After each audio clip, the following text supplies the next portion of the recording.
Exultai no Senhor a nossa força. Salmo 80. Um bom dia. Em nome do Pai, do Filho e do Espírito Santo. Amém. Recorramos sempre à poderosa intercessão de Maria Santíssima, nossa Mãe, e de São José, o Justo. E é preciso que constantemente possamos depositar não só a nossa força, assim como a nossa confiança e a nossa vida a Deus. Exultai no Senhor é buscar colocar as nossas realizações em Deus. E quando dizemos colocar isso em Deus, não é simplesmente numa ideia, mas que pela fé tenhamos confiança que aquilo que estamos fazendo não é algo banal, não é simples. Tudo que fazemos tem importância. E devemos dar a devida importância naquilo que fazemos. Não é simplesmente viver. A vida tem uma grandiosidade, uma beleza por si só. E quando colocamos tudo isso em Deus, certamente elevamos a nossa existência a uma maneira diferente de ser. Na primeira leitura de hoje, em Deuteronômio, capítulo 5, do versículo 12 ao 15, fala sobre guardar o dia de sábado, onde está assim: guarda o dia de sábado para o santificares, como o Senhor teu Deus te mandou. Trabalharás 6 dias e neles farás todas as tuas obras. O sétimo dia é o de sábado, o dia do descanso dedicado ao Senhor teu Deus.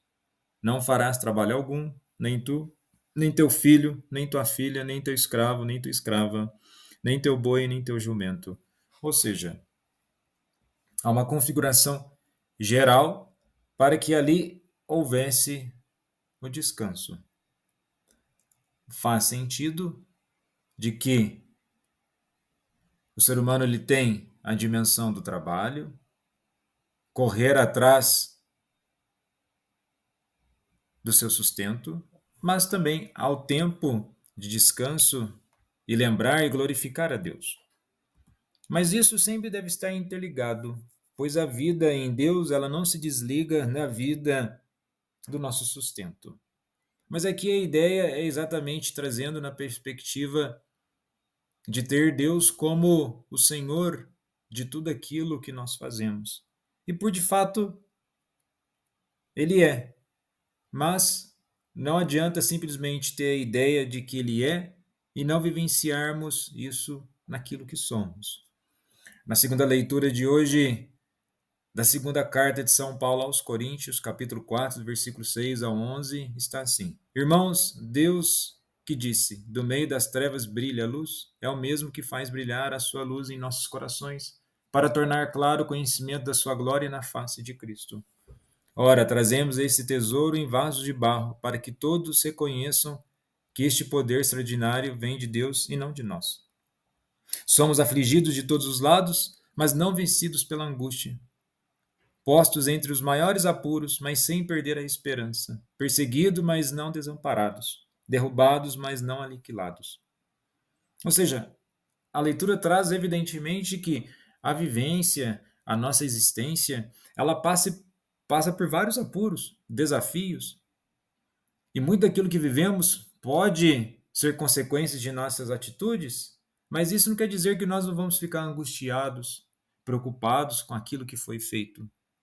Mas o que está no início dessa leitura?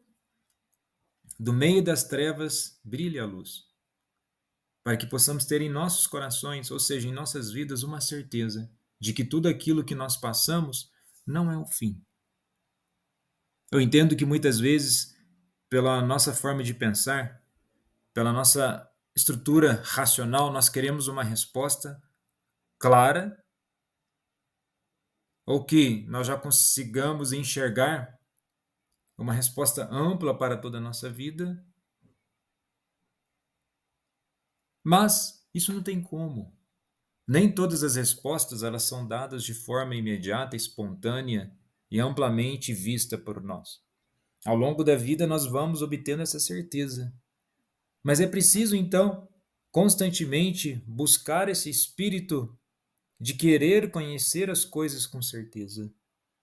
Pois se simplesmente abandonarmos essa visão de luz para ter um conhecimento da glória na face de Cristo, nós deixamos de olhar com aquele sentido de fé e simplesmente queremos ficar racionalizando tudo que existe. É preciso olhar para a vida e, dentro da vida, encontrar o sentido naquilo que estamos vivenciando.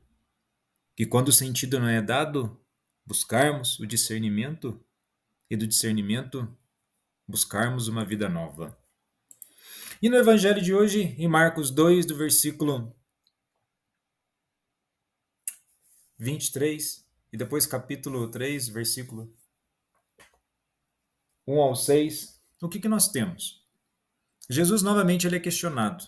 Se no evangelho de ontem ele é questionado sobre a sua autoridade, ele contrapõe os fariseus com a pergunta, e hoje ele também contrapõe. Porque o que é a preocupação dos fariseus? Jesus e os discípulos estavam caminhando pelos campos de trigo, eles começaram a arrancar espigas enquanto caminhavam. Então os fariseus disseram: Olha, por que eles fazem em dia de sábado o que não é permitido? Jesus lhes disse: Por acaso nunca lestes o que Davi e seus companheiros fizeram quando passaram necessidade e tiveram fome? Como ele entrou na casa de Deus no tempo em que Abiatar, o sumo sacerdote, comeu os pães oferecidos a Deus e os deu também aos seus companheiros? No entanto, só aos sacerdotes é permitido comer esses pães. E acrescentou: O sábado foi feito para o homem, e não o homem para o sábado. Portanto, o filho do homem é o Senhor também do sábado. E Jesus entrou de novo na sinagoga.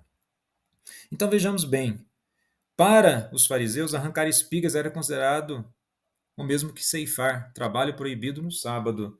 Mas esse não era o contexto da situação. Jesus e seus discípulos, eles estavam em viagem, de certo modo, naquele lugar, eles estavam como estrangeiros. Então era permitido sim que eles pudessem não ceifar, eles podiam sim pegar aquilo como alimento para acabar com a fome. Isso está lá em Deuteronômio 24, versículo 19.